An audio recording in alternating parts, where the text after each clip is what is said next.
I'm trying to make it more like fitness is a part of my life as opposed to it being like my entire life. Mm-hmm. And when I first got going with fitness, I mean, because I love it, I'm passionate about it. And so when I first started getting into it, it was like something that I had obsessed over so much to the point where like I went to extremes on a lot of different ends and risked my shoulders and my back and my health and everything like that to try to push to see how far I could go.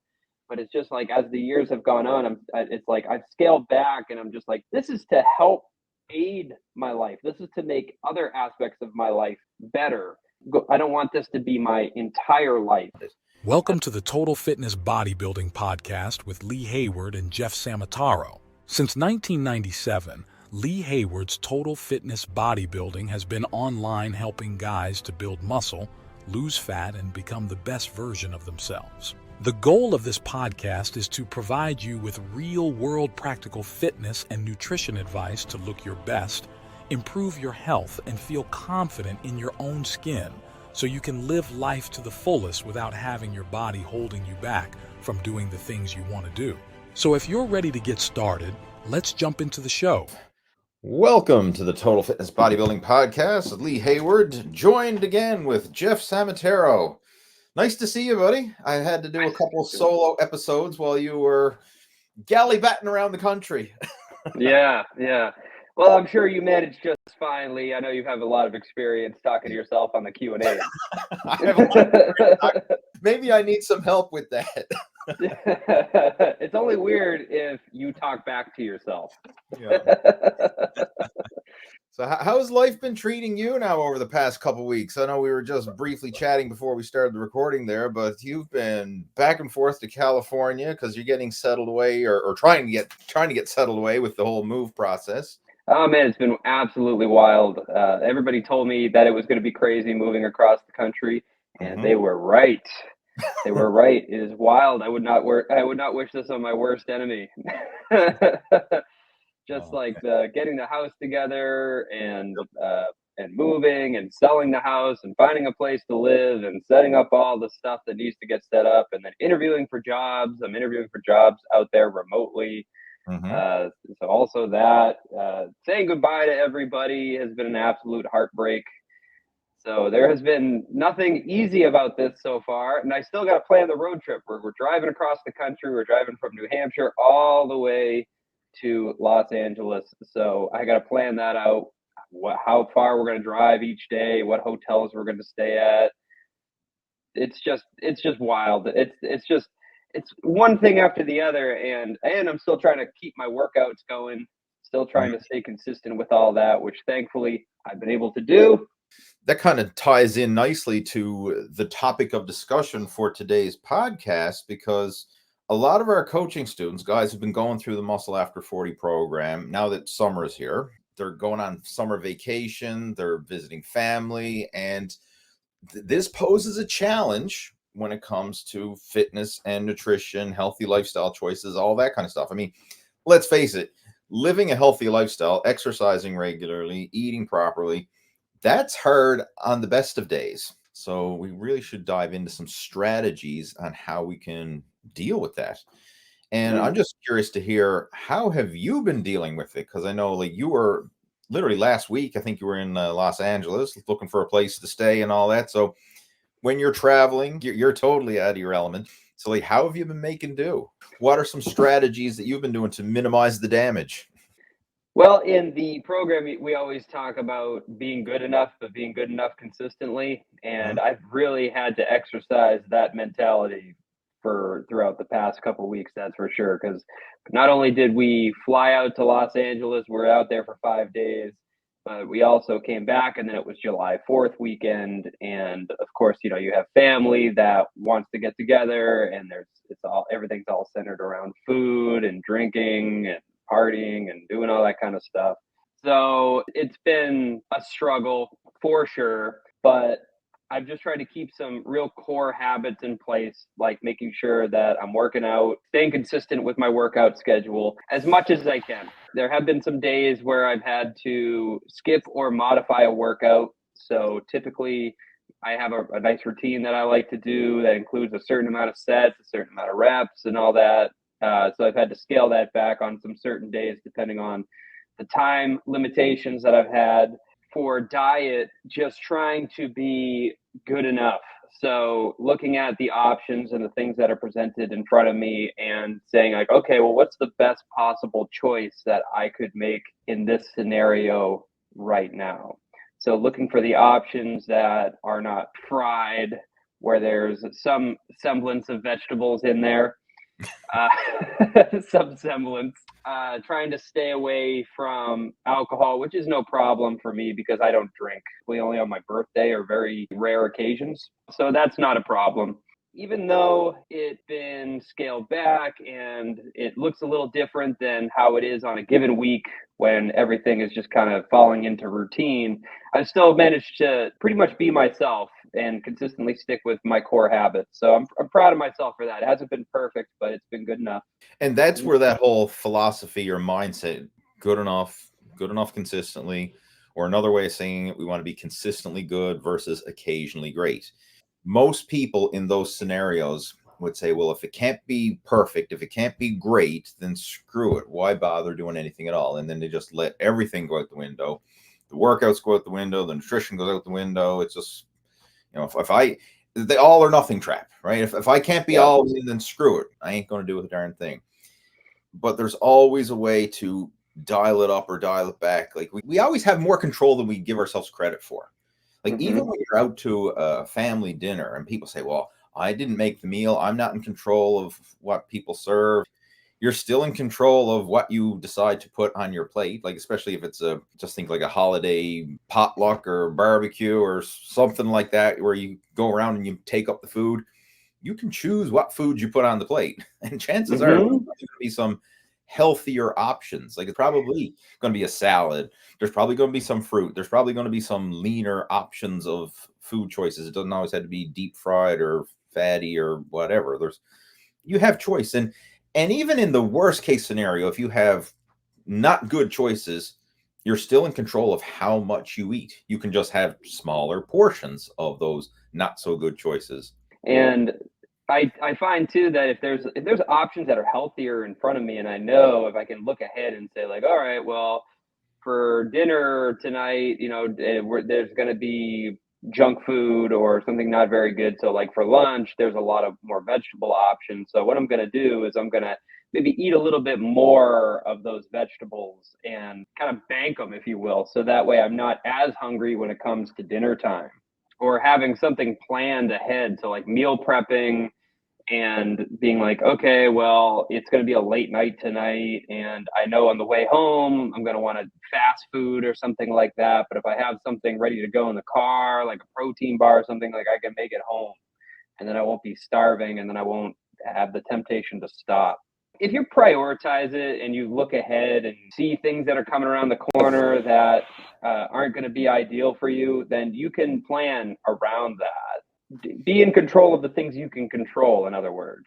There's one thing that you brought up there that I want to talk on, the idea of banking calories. There's two sides to this. Like, let's just say we know we're going out to a restaurant or a family dinner or something later this evening. A lot of times people will say, well, I know I'm going to overeat at that meal. I'm not going to eat anything all day. I'm going to try and make room for that big meal. So I'm not going to I'm going to fast all day and pig out at the meal. What's your take on that? I'm just curious, because it's not necessarily right or wrong. You can make it work, but do you do that yourself? Have you banked calories for a big meal later in the day? Yeah, okay. I have actually before. So like for me, like breakfast is an easy meal to skip if I was going to skip a meal. So if I look ahead and I'm like, all right, well, tonight at dinner time, we're going to be having this giant pasta dinner with red sauce and meatballs and all that kind of stuff, because I'm Italian and that's the kind of stuff that I like to eat. I'm going to have a cheap meal. Then I might say like, all right, well, I'm going to skip breakfast this morning because I'm not really that hungry anyway. And then, so that way I know going into dinner at night, I have consumed less calories than I typically would do on a given day. Do you do it? I've tried both ways. And the way that I like to go about it now is I try and stick to my core meals as closely as I can. maybe I will scale back a bit on like carbohydrates or something like that, but I'll still have the protein, still have the veggies, still have the meal consistency. What I found, this was a problem for me, and from talking to a lot of coaching students, it's a common problem for a lot of people. When you skip meals early in the day, yeah, you can get away with it early in the day. I'm not hungry. It's okay, fine. You go all day. And then by the time the evening rolls around, when you do start to eat, it's like opening up the floodgates. And then there's no satisfying it. And very often going all day with very little food, your blood sugar starts to dip. And then you're more open to making poor food choices because, hey, I didn't eat anything all day. I deserve to have that slice of pizza. I didn't eat anything all day. I deserve to have those French fries or that dessert or whatever. Yeah, easy to justify poor food choices that way. And that was one thing that I used to find myself falling into, that trap of, okay, I'm not going to eat anything all day, but then I would gorge and overeat when I did have that meal later in the day. So now I try and stabilize things with good food choices throughout the day. At the very least, I'm still going to have my protein and veggies throughout the day. Right? I'll have that kind of stabilize things.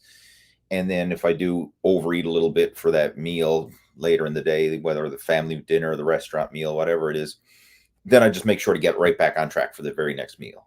One meal is not going to screw the process up. Like, you're not going to set your progress back by one meal, and vice versa. One healthy meal is not going to get you in shape, right? I mean, we got to look at it. A healthy meal is not going to get you in shape. An unhealthy meal is not going to ruin your fitness. But it's the accumulation. It's like, what are we doing most of the time? What are we doing 80 to 90% of the time? That's what's going to have the impact. You could try it either way and see what works best for you. I mean, some people like going all day without eating and having that freedom and flexibility to eat a bit more in the evening, and that works for them. Personally, I find I'm more susceptible to make poor food choices if I do that. And plus, my energy level very often dips throughout the day as well. At the very least, breakfast and lunch, and then a dinner, like your 3 squares a day. I mean, that's the bare minimum, but I actually find I function better with even more frequent, like probably 4 or 5 feedings throughout the day versus just the fewer meals. Yep. I try to stay mindful too and stay present when I am eating junk food or like less than ideal food choices. For instance, like we were at the beach last weekend for July 4th. And my dad went out and he bought Triple E pizza. We're in Salisbury. It's legendary pizza on the seacoast in New Hampshire and Massachusetts. So he brought that up off the beach, and it's something like I haven't had in years. And I was like, oh, I remember this being amazing. So I had a couple slices of it, and then after that I was good, because it's like you always said, it's just kind of more of the same after a while. So you see it and you have all this like build up in anticipation, like, oh, I remember that being so good when I was a kid. And then you have it and then you're like, all right, cool, that was it. And then you can kind of move on instead of sitting there and like having slice after slice after slice. And before you know it, you've had like 8 slices of pizza. So just having those 2 was enough for me. And then I was able to move on to the next thing. So if you are going to have a cheat meal, just have a little bit of it, have your satisfaction of it, and then try to stay present and mindful. And then once it starts to just become more of the same thing and it's not hitting the same pleasure sensors that it was at the initial beginning of it, then kind of move on and realize like, okay, that was it. I had my moment. That's a great point. And one thing that I like to do, I give myself permission to have little tiny indulgences more frequently versus saving it up for my cheat day, or like a lot of people, a lot of programs had the cheat day. I think it really became popular back in the Body for Life program that Bill Phillips put out back in the 90s. Did you have a copy of that book? Do you know what I'm talking about? Body for Life. Actually, speak of the devil. There it is. Part of the library. Yeah. Okay, yeah. My dad had that book. I remember. Yeah, I mean, it's great. I mean, like it's a great book, and I agree with most of what it says. But one thing that they do encourage is you eat clean 6 days a week, and then you have your cheat day. And some people make that work. Don't get me wrong. Some people do.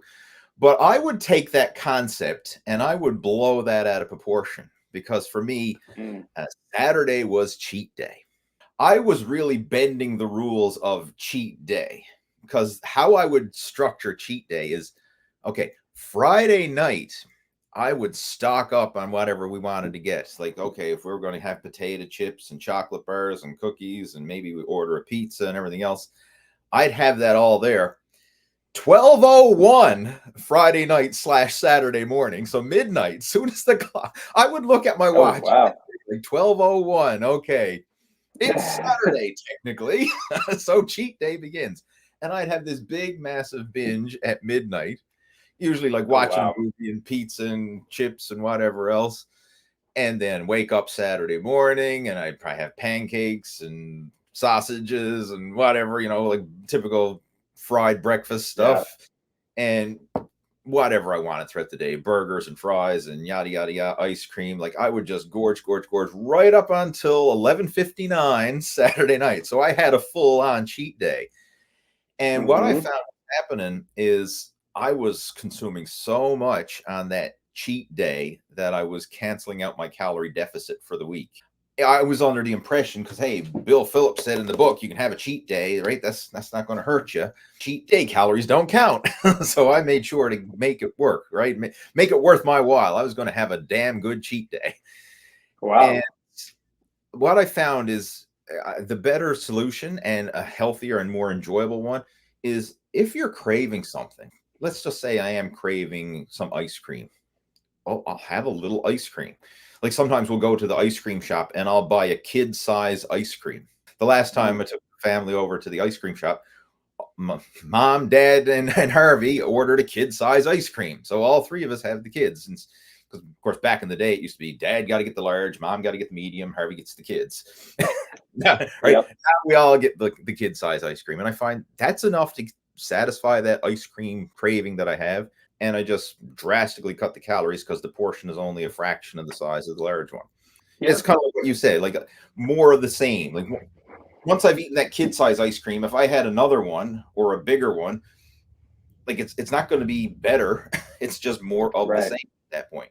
So I'd rather have smaller, more frequent treat meals, if you will, versus saving it up and having the cheat day. Because I always found that I'd have that scarcity mentality. Well, I got to get it all in because it's cheat day. And after this, then I don't get to have anything else for a whole nother week.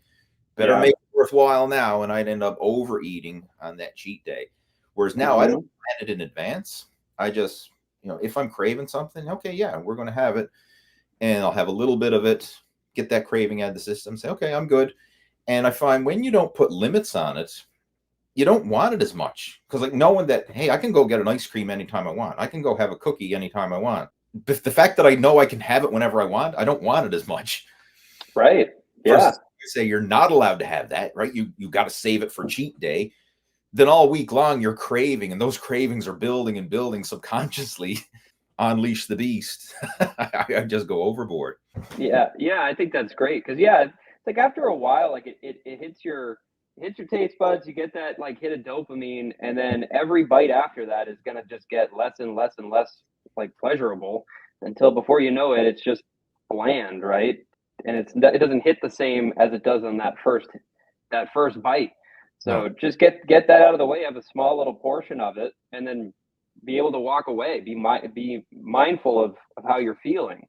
And a lot of times when people have these, like let's say you went out for ice cream and you got a big giant ice cream, or you eat it because it's there. The craving is satisfied within the first third of that ice cream, but now, hey, I still got a big serving left. Like I got a full banana split here. Well, I got to eat it all because I don't want it to go to waste. Right. So you're not really enjoying it or getting a lot of pleasure. You still eat it anyway, just because it's there. Yeah, I hear you. When I would have like cheat days and stuff like that too, it was like all week, 6 days out of the week, all just leading up to that one day and because I would binge like so hard on that one day, I think it just kept the desire burning more and more like every single week, right? Instead of like when you give yourself permission to just have a little bit here and there, then when the moments do come, it's not that big of a deal. Because there wasn't all this anticipation leading up to that one moment. Yeah, it's just like, I just have this one thing and then move on. And we can use that same strategy when you're out to family get-togethers as well. And this is a great one because the worst thing you can do if you're trying to follow a strict diet, and I put that in quotations because I don't really like the term diet, but let's just say you're trying to follow a strict nutrition plan, you're keeping your calories in the deficit. If you go and tell everybody I'm on a diet and you make this big announcement, like 4th of July, you show up and tell everybody, oh, I'm on a diet. Then they're going to be trying to pressure you. Oh, come on, have this, have that, have a drink, have a burger, have a hot dog, have whatever, live a little. Come on, it's a holiday, celebrate. Right. You create all this pressure because you just made the announcement that you're on a diet, and you drew attention to the fact that I'm not allowed to eat this, or I'm not supposed to eat this. And then people are going to be pressuring you to blow your diet. If you don't say a thing, you just go in there, keep it under the radar. Nobody's going to pressure you. And then let's just say, okay, there's some desserts, or there's, treats, snacks, goodies, and you have a small portion of it. Like, okay, there's somebody made a cake, and you have a small slice of cake, or there's some ice cream. You have a little scoop of ice cream. You're enjoying it. Everyone around you sees, okay, you're partaking in the food, and you're enjoying the dinner. Nobody makes a big deal of it, and nobody's going to pressure you because you are enjoying it. But you're having such a small amount of it, you get the craving satisfied. Nobody draws attention and tries to force you to binge on your diet. Keep it under the radar. It's an easy way to go about it versus if you draw attention to yourself, you bring negative pressure. Yeah, I use the same strategy with alcohol too. So if like a lot of people around me are drinking alcohol, I'll have non-alcoholic beer, or I'll have a seltzer water. And somebody's like, oh, what are you drinking there? Water? It's like, oh, it's a tequila soda. They don't know what's in it, right? Like at gigs and stuff, because I'm a musician, I'm surrounded by that stuff all of the time. And being the drummer in the band, everybody assumes that I'm going to be like this wild party animal type of dude. So like on the set breaks, I'm going to be ripping shots. And people do that. They send shots up to the stage. And then when we get done, they're like, "Oh, come do a shot with me. Come do a shot with me."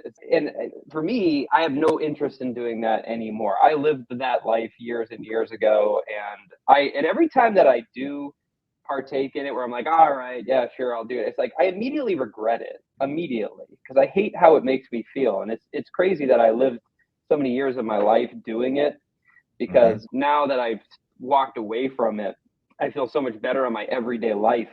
That when I do have that, I wake up the next morning and I have a headache, or I feel sick, or I don't want to do anything or anything. I'm like, why did I do this? Like, not only did that ruin last night, but it ruined today too.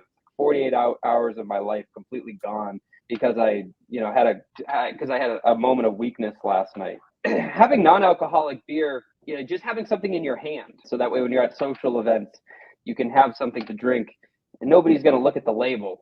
That can make a huge difference if you're trying to cut back on alcohol, for sure. And it gives you the same kind of drinking sensation. I mean, obviously not all of it because there's no alcohol in it, but a lot of them taste very good. Yeah, so, and if you are worried about the label, I mean, you could pour it up in a frosty mug and nobody will know what it is as far as they're concerned with having beer. Yeah, exactly. I like it better than regular beer. I mean, I'm not really a big beer fan anyway, to be honest. Everybody's so into like the micro brews nowadays and all the different types of beers. I don't know if that's a thing like everywhere, but I know certainly in New England, micro brews are massive right now. It's like it's huge, and that's like everybody wants to do that. Like, let's go to a micro brew this weekend. There's this brewery here. There's this brewery here. Everybody's opening up their own brewery. Hey, my brother, he just opened up a brewery. It's everywhere in New England. And practically everywhere nowadays serves non-alcoholic beer. So you can still go, you can still hang out with your friends and everything, but not have to indulge in alcohol. And if you're trying to lose weight, cutting out alcohol and liquid calories is an absolute game changer. And then you can actually have things like pizza and ice cream more often and not have it deter your progress because you're cutting back so much on liquid calories.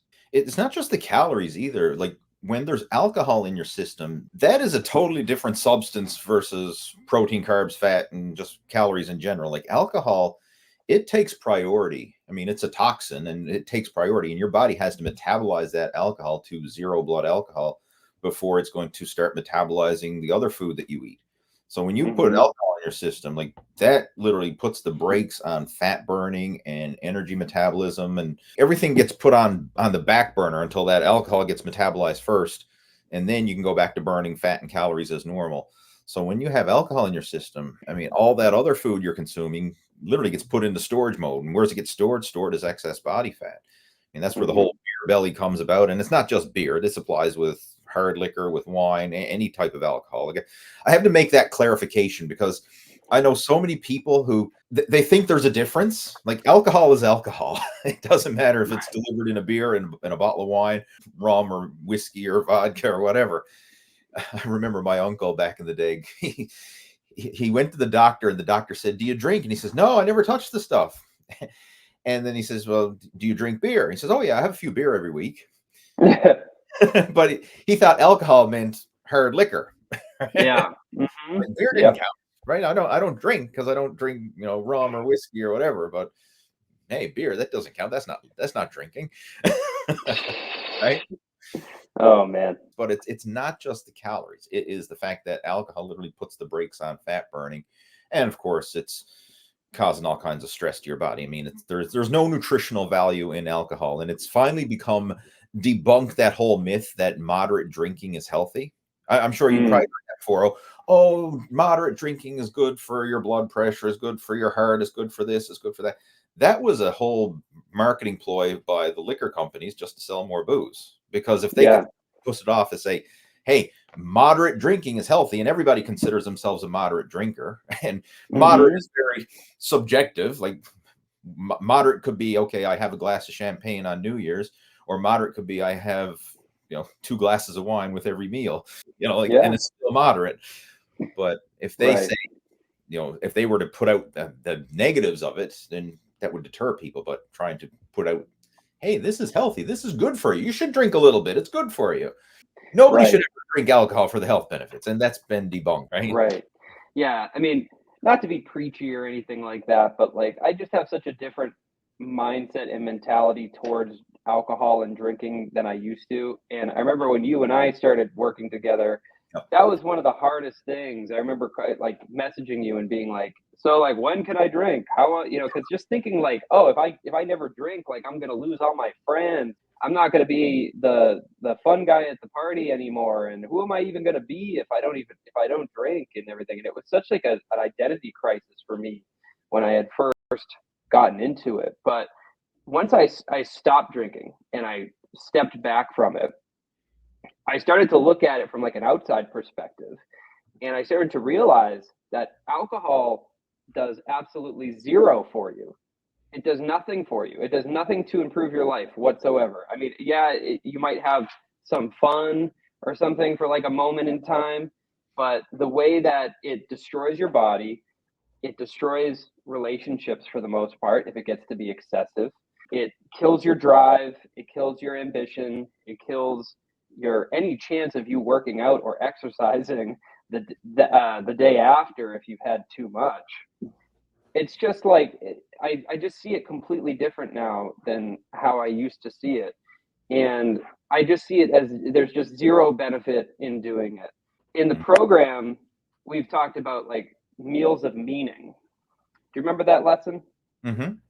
Yeah, the meals of meaning. So coming from an Italian family, like having Italian food with my family every now and then, like that's a meaningful thing.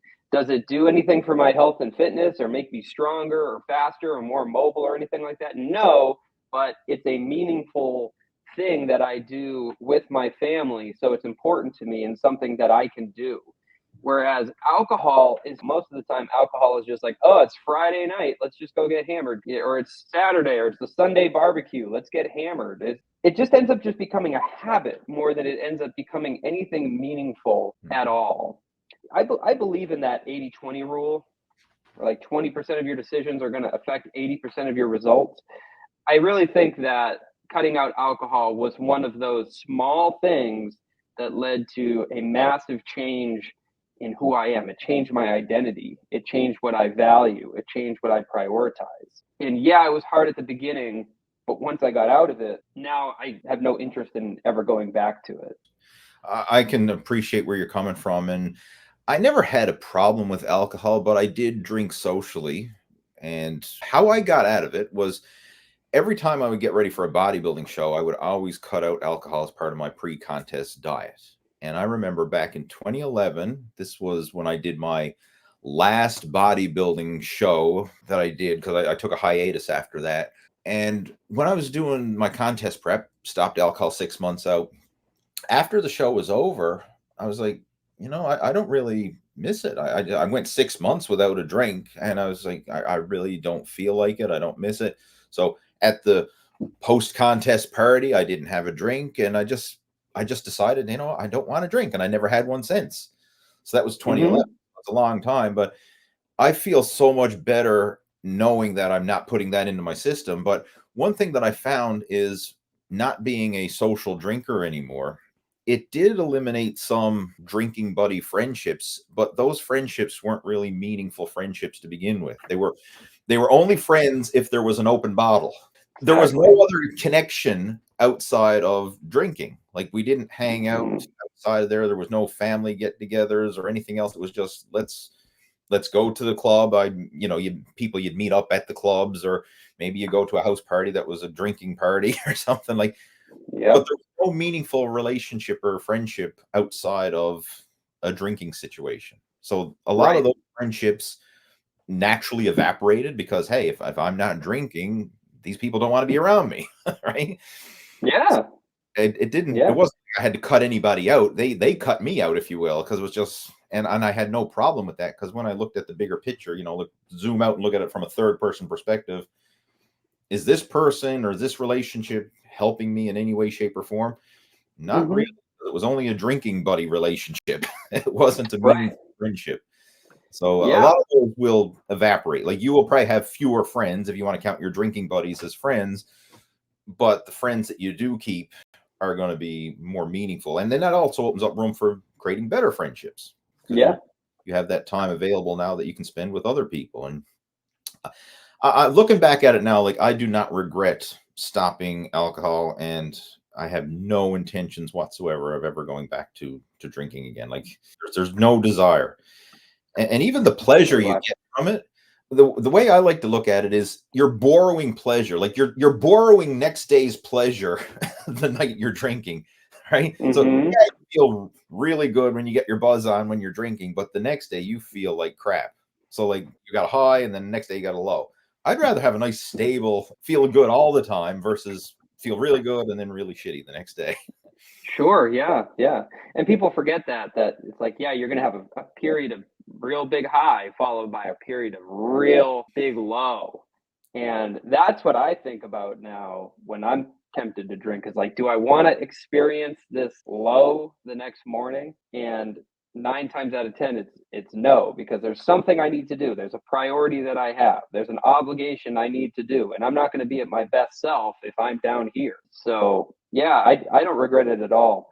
Yeah, once you stop drinking, you're going to realize that the friends who you were drinking with, the ones who are meant to be in your life, are going to stick around.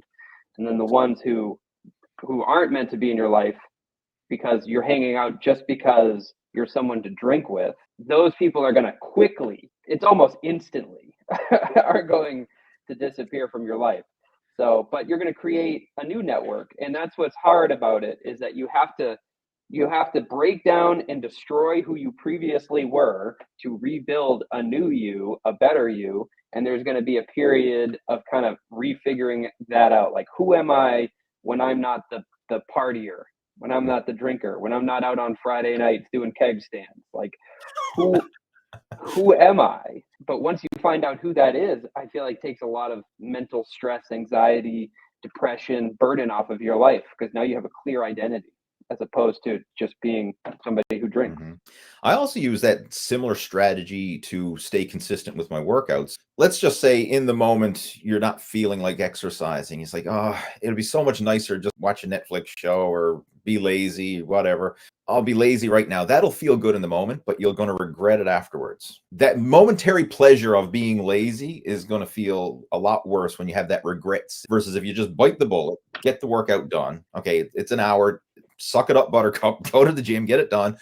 And then you feel so much better afterwards, because you're like, okay, I just did that. I committed. I have this period of that I've improved myself, and you feel better afterwards. And that long-term satisfaction is worth so much more than that short-term pleasure of being lazy. Most people choose that short-term pleasure of being lazy. They're like, oh, I don't want to go to the gym. I'm too tired. I don't have the energy. I don't blah, blah, blah. And if you give into that, you're always going to feel that way. You never come out the other side. Like, there's nothing good that comes about from just being lazy. Yeah. Well, just like how I was saying, when you drink, you have that really high Yep. followed by that really low. And I always think about that low before going into drinking. It's the same thing with exercising. Like you're going to start here and then you're going to start exercising and you're going to end here. And that's what keeps me going. I think you said this to me one time, like no one has ever regretted a workout. And I have never gotten done a workout and been like, oh man, I really wish I didn't do that. It always makes me feel better about myself. And even if it takes a large part of my day or a significant time, it's like I never regret doing it. It's always a high afterwards, which then affects the entire rest of my day and then make keep doing it. So just reminding yourself that I think can get you going. Generally, good decisions don't feel good in the moment, but they feel good afterwards. Whereas bad decisions very often feel good in the moment, but then make you feel bad afterwards. So we want to choose more good decisions where we're feeling good afterwards and not giving into that quick temptation of feeling good now, but then regretting it and feeling bad afterwards. But exercise, in the short term, yeah, okay, it's hard work. You're exerting yourself. So you can argue it doesn't feel good now, but you're going to feel so much better afterwards. And the more you do it, you actually rewire yourself and you enjoy the challenge. I enjoy crushing a workout and exerting myself because I know it's only a short-term thing. I like to see how far I can push myself. And it's actually invigorating. As weird as it is, like I crave the intensity of a workout. Like I don't think that is a bad thing anymore. I actually crave that now. And then, of course, after it's done, then you have that satisfaction, which makes it even feel better. I agree. It's the first 5 to 10 minutes pedaling a bike are going to be the hardest because your body's warming up and you're getting all the blood and you're not used to the burn yet.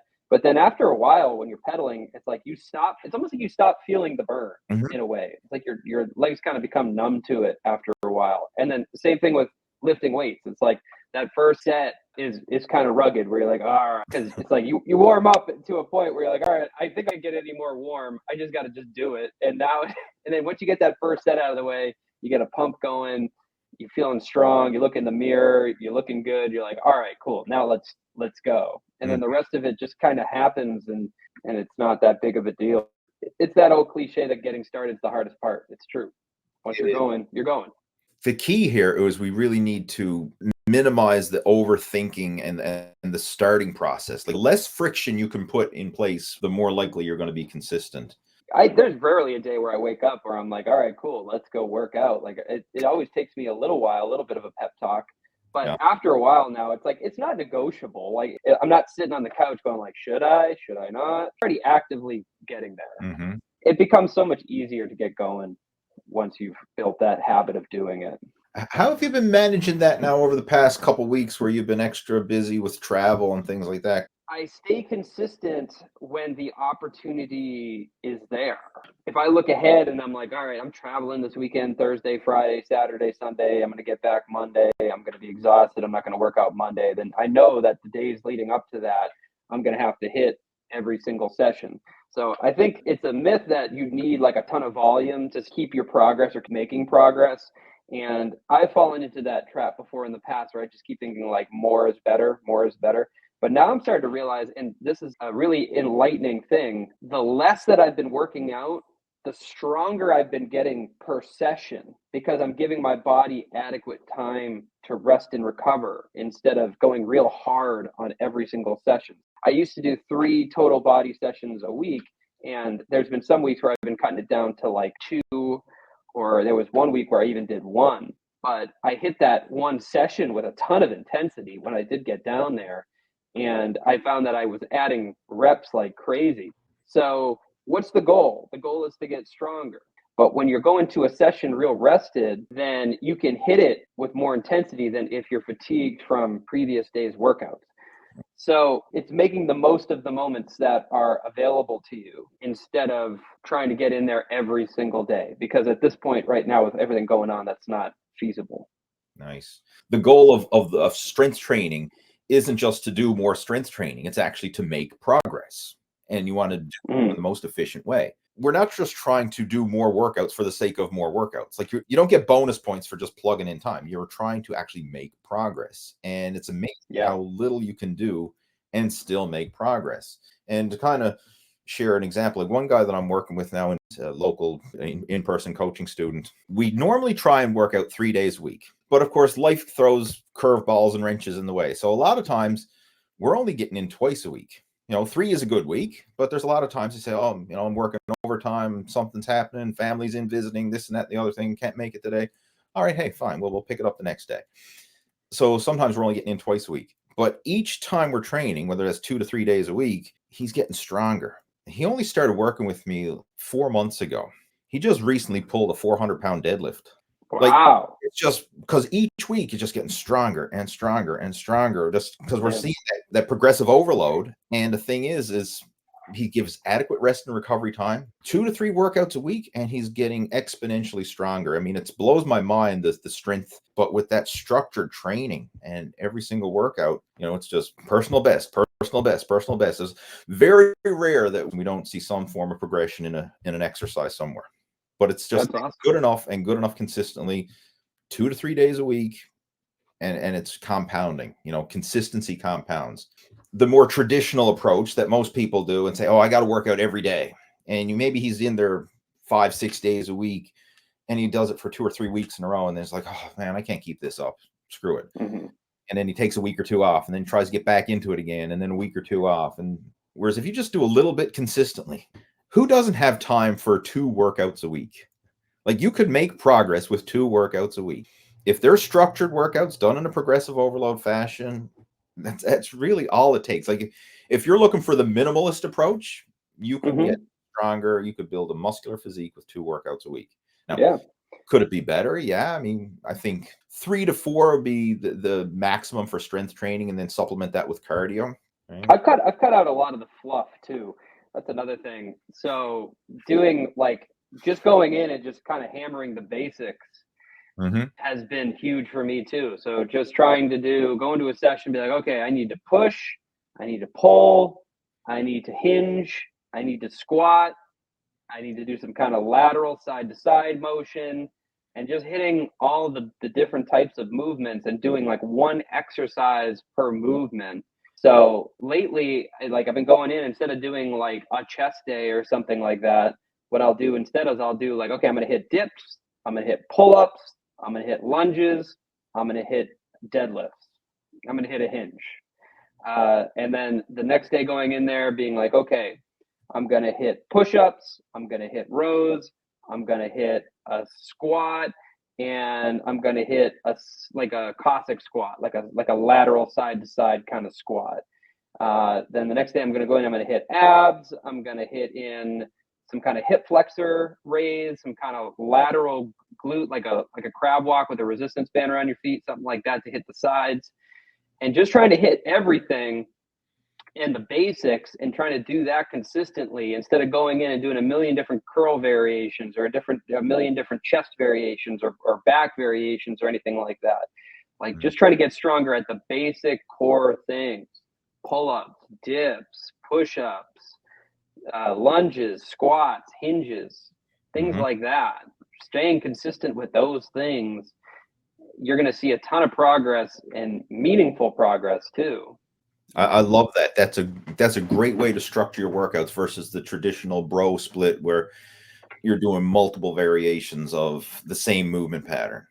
Yeah. We do a very similar thing, like with the guy TJ that I'm training now. To make the progress he's made, this is our basic template. We want to do one movement, one exercise for each major movement pattern. So we do a horizontal press, a horizontal pull, overhead press, overhead pull, some sort of squat or a leg press, some sort of core work, and then the fluff work, if you will, afterwards. We kind of throw in some extra isolation work.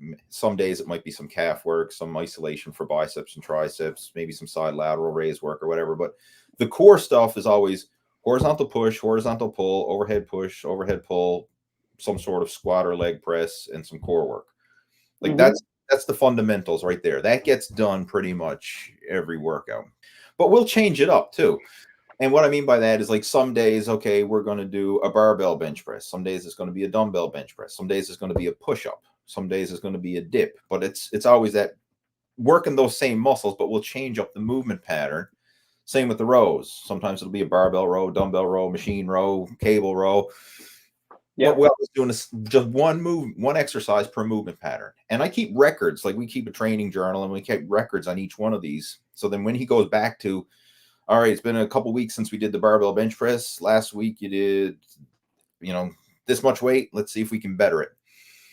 And then we just records. And each time we cycle through the different movement patterns, he's getting stronger. He's getting stronger. He's getting stronger. And that's all it is. It's just a numbers game. It's just, okay, we're going through this good enough consistently. And it's crazy the progress.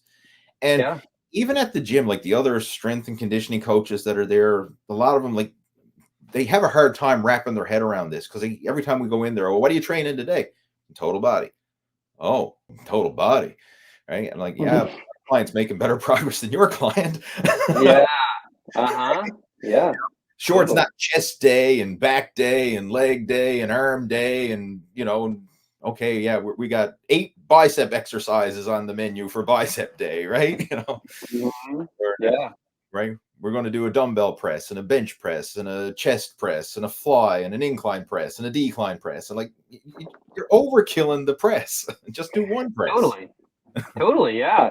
There's like this mentality of thinking that you need to absolutely annihilate yourself every time that you go into the gym.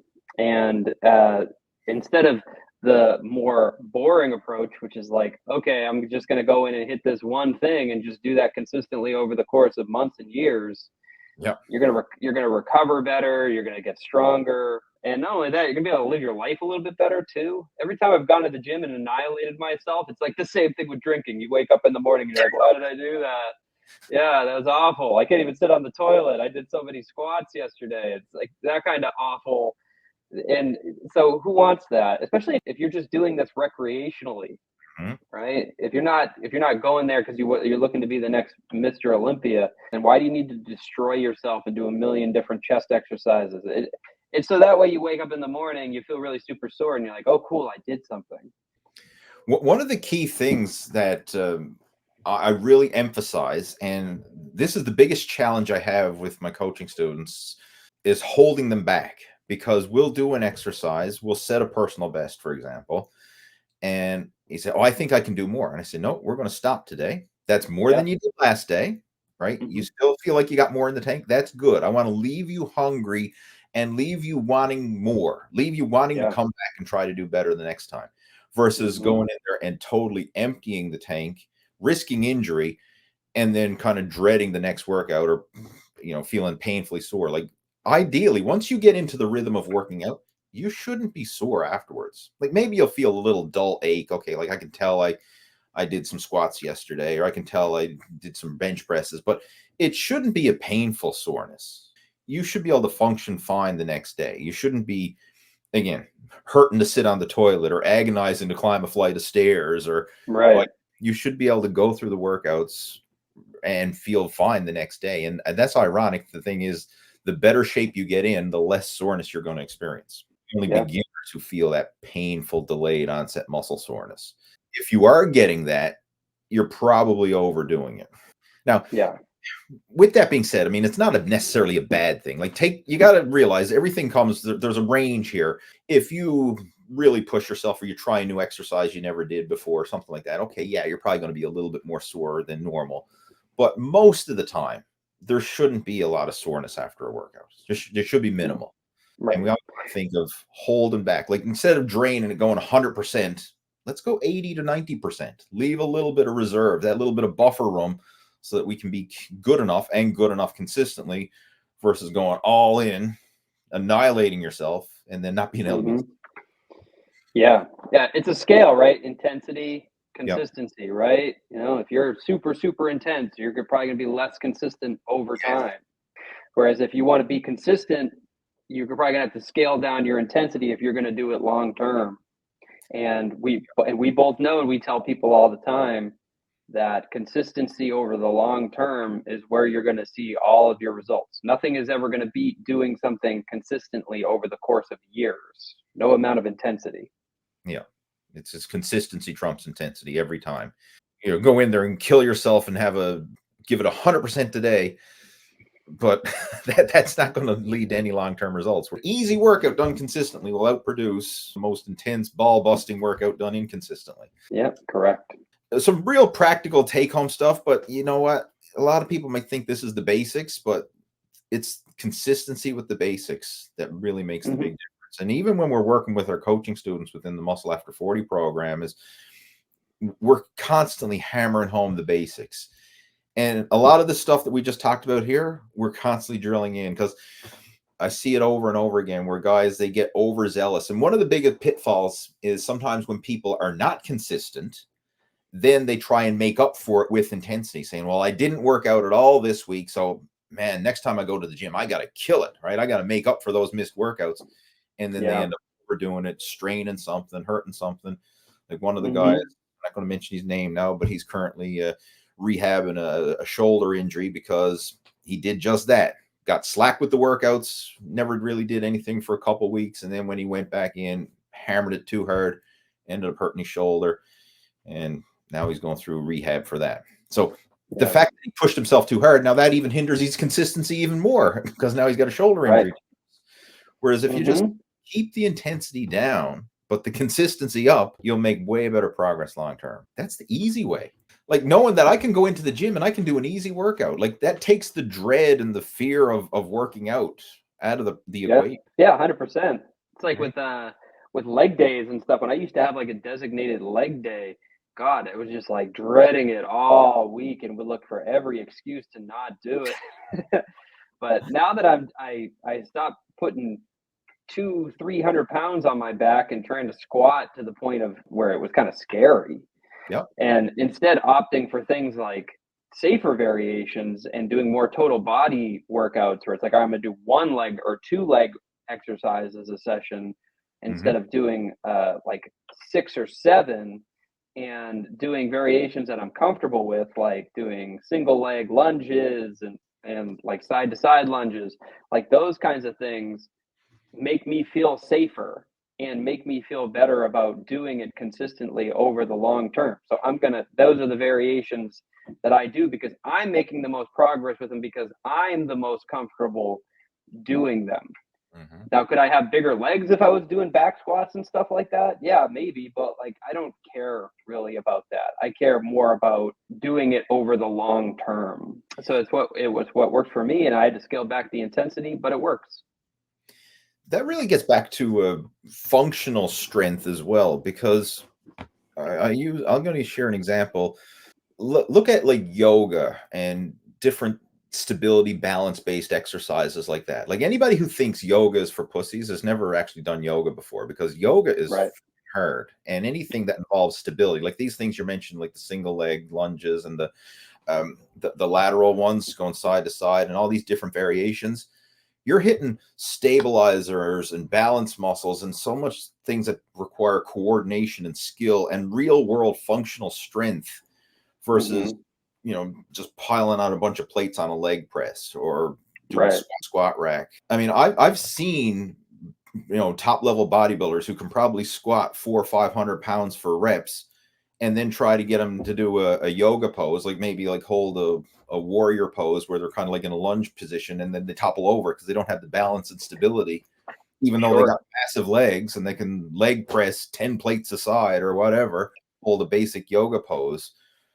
Because they don't have the balance and stability. So we got to look at it from a practical side of things too. I would much rather have the balance and stability, because in real world longevity situations, where are you going to need to leg press 1,000 pounds? Nowhere. Where are you going to need balance and stability? You're everywhere in your day-to-day life. Yeah, totally. And that's what I've been doing for my leg exercises now, is doing like single leg deadlifts. Okay. Yeah, kettlebell stuff. Like I love kettlebell workouts for legs. I find like that stuff is just super, super practical to everyday life. And it makes sense. It makes sense to me. Like where back squatting didn't really make sense, like for me. And I would, because like the goal with those types of workouts is always just like adding more and more weight. Like it got scarier and scarier and scarier as I kept going and trying to get stronger.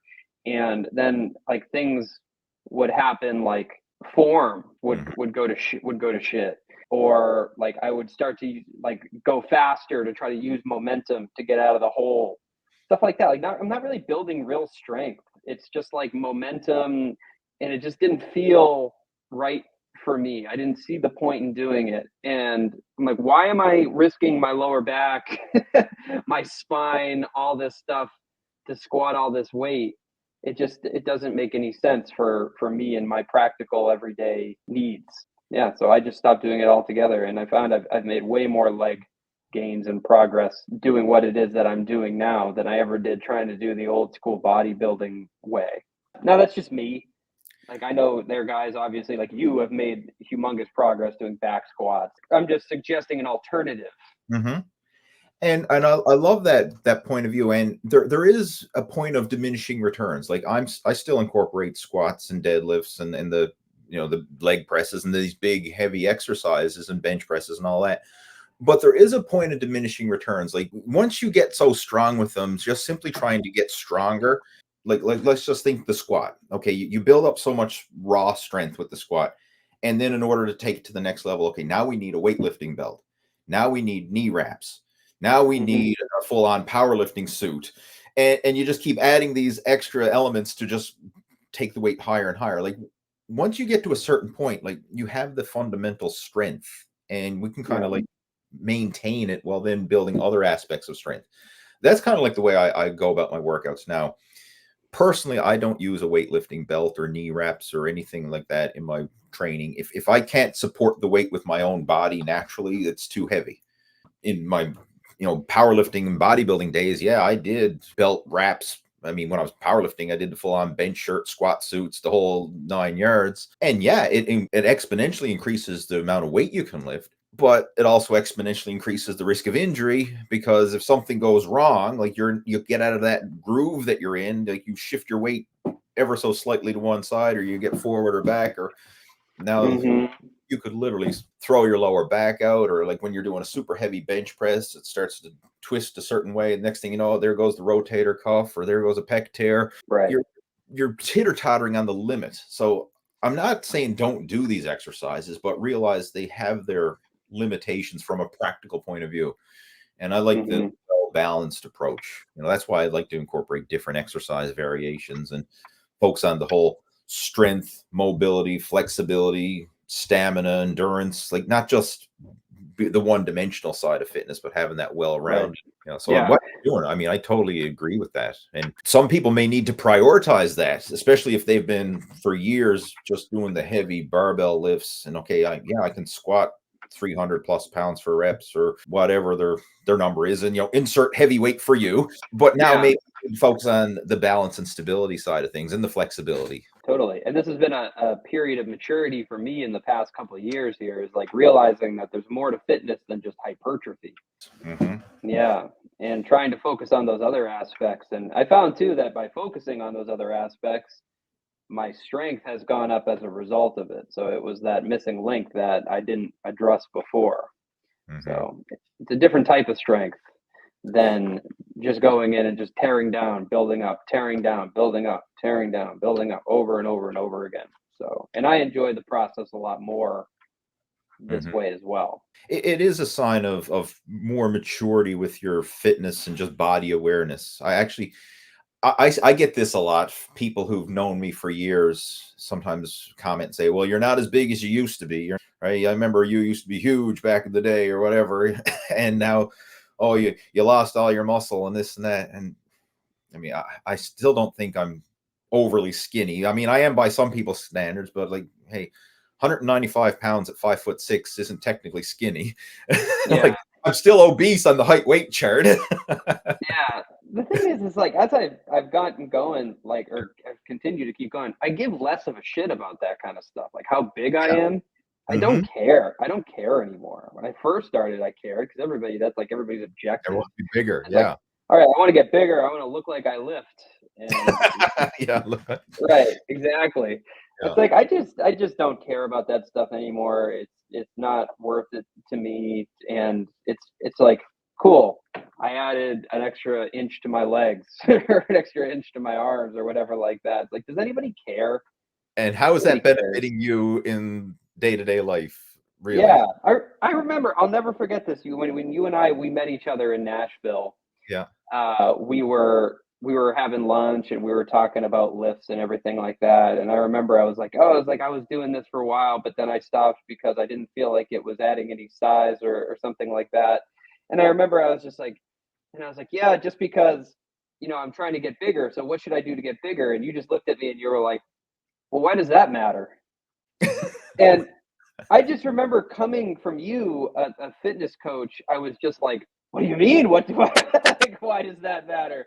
It just totally blew my mind that you just totally threw that want and that concern out the window. And I had never looked at it like that. And then it made me step back and be like, yeah, why does it matter? Why does it matter if I'm a little bit bigger here or a little bit bigger there? It doesn't. No. It doesn't, especially because I'm not competing or doing anything like that. So it's like, yeah, why would I risk snapping up my back and my chest and my shoulders and all my elbows and my joints and everything to add an extra half an inch to my whatever? Who cares? I'm glad you brought that up, because when you look at top level bodybuilders and powerlifters, and again, I have the utmost respect for these guys because they're doing something, they're taking their bodies to the limits, and I understand the level of work and dedication it takes. But from a practical point of view, like outside of a bodybuilding competition or outside of a powerlifting competition, how is that benefiting you in any way, shape, or form? Like, I'm talking about the extreme levels. Like, you look at Mr. Olympia level development or elite level powerlifting development. If you're so one-dimensional with your fitness, okay, yeah, you're huge, you're shredded and everything else, but you can't do normal stuff. Like, one of the, I'm not going to mention names here now, but someone that I've known from the gym for years, he reached out to me recently, and he's like, was talking about how much weight I lost recently, and seeing that I've been doing a lot of cycling. So I sometimes post about it on my social media, and he's there. Well, he's like, I think I should do some cardio, because he says, like, he's got sleep apnea now. He says, I got no stamina. Like, I get out of breath climbing a flight of stairs, but yet he can still deadlift and squat 400 plus pounds. And he's afraid to just implement cardio because, I don't want to get too skinny. I don't want to lose all my muscle. And I'm like, you're afraid of losing muscle, but you're getting out of breath climbing a flight of stairs. Right. Right. Mm-hmm. Like, yeah. we got to look at the real world. Like, what's more practical, being able to climb a flight of stairs or being able to deadlift 500 pounds? Yeah. Why do you do it in the first And place? you're afraid of losing muscle. I mean, you're already, by height weight standards, way more muscular than the average person. Like, all that extra muscle is just dead weight on you if it's not functional. Yeah. Right? Outside of the bodybuilding, powerlifting environment, like, okay, you look at an elite level powerlifter, I mean, who can deadlift or squat triple body weight, but they can't, again, climb a flight of stairs without getting out of breath. Like, Right. it's such one-dimensional fitness. Yeah, you're super in that one area, but you're useless in another. I would much rather be okay in a lot of areas than exceptional in one, and then have these glaring weaknesses in others. Yeah, I agree with fitness for sure. I'm trying to make it more like fitness is a part of my life as opposed to it being like my entire life. And when I first got going with fitness, and because I love it, I'm passionate about it. And so when I first started getting into it, it was like something that I had obsessed over so much, to the point where, like, I went to extremes on a lot of different ends and risked my shoulders and my back and my health and everything like that to try to push to see how far I could go. But it's just like, as the years have gone on, it's like I've scaled back, and I'm just like, this is to help aid my life. This is to make other aspects of my life better. I don't want this to be my entire life, like it was when I first started. So, and it's been easier to stay consistent with that because now I have a stronger reason why I'm doing it, as opposed to before, where it was just like, I want to squat more. Why? To squat more. Now it's like, I want to stay consistent with my workouts because it makes me better in my everyday life. So, and I've mentioned that many times on the podcast before. Like, as much as I love fitness and working out and exercise, it is not who I am, and it's not the only thing that I do. It's just a small part of my life that adds a ton of value to the rest of my life. Absolutely. That's the purpose of this. That's what I always refer to as the total fitness total fitness bodybuilding. It's using bodybuilding training to build your total fitness. That was my envision when I came up with this whole total fitness bodybuilding back when I was a teenager, started this whole website. I was thinking, it's total fitness. That's what I want. I want total fitness, not just the singularity of fitness. And what you just explained there was perfect. I mean, that's what we're trying to achieve here. And I have gone down the rabbit hole of trying to maximize strength and trying to maximize, the body composition for bodybuilding and all that. It doesn't give me the same satisfaction as having the overall health and wellness and the total package. Like, I would much rather have a little less on the bench press, but a lot more in the stamina tank, or a little less muscle mass, but a lot more flexibility and mobility. Like 100%. Have these, one extremes, or because that's the old school approach, where people have said, oh, you don't want to lift weights because you're going to get muscle bound. Well, some people literally are muscle bound to the degree if that's all they focus on. We need that well-balanced approach. And we can also make the argument for the extreme when it comes to cardiovascular endurance too. Like, some people are so afraid to add any size to their frame because it'll slow them down. I've made a video about this just a while back. You really want to have that well-balanced approach. You want decent strength, decent stamina, decent mobility. 100%. Well, I hope you enjoyed today's episode of the Total Fitness Bodybuilding Podcast. And if you did, please give it a thumbs up, subscribe to the podcast, and if you know someone who could benefit from today's episode, please feel free to share it with them. I mean, if you could help us to spread the word, that's going to help to get this message out there and allow us to create more content like this and reach more people and just create that positive impact all around. And if you would like some help with your own fitness goals, maybe it's building muscle, losing fat, improving your health, getting in your best shape. If you would like some help with that, then feel free to reach out to me. I have my contact information down in the show notes below, and you can book in for a free one-on-one strategy session coaching call with me, and we can discuss a realistic action plan that's right for you. And if I feel that you're a good fit, I may invite you to come on board and join our VIP coaching program. And if it's not a good fit and I feel that I'm not the right person to help you, then I'm not going to give you hype or BS, but I will point you in the right direction to somebody who can help you. I mean, I've got a large network of people in the fitness industry, so if I don't feel that you're a good fit for our coaching program or that I can help you, I'll be able to point you in the right direction to somebody who can. So either way, at the end of your free strategy session coaching call, you'll walk away with better insights on what you need to do next in order to reach your health and fitness goals.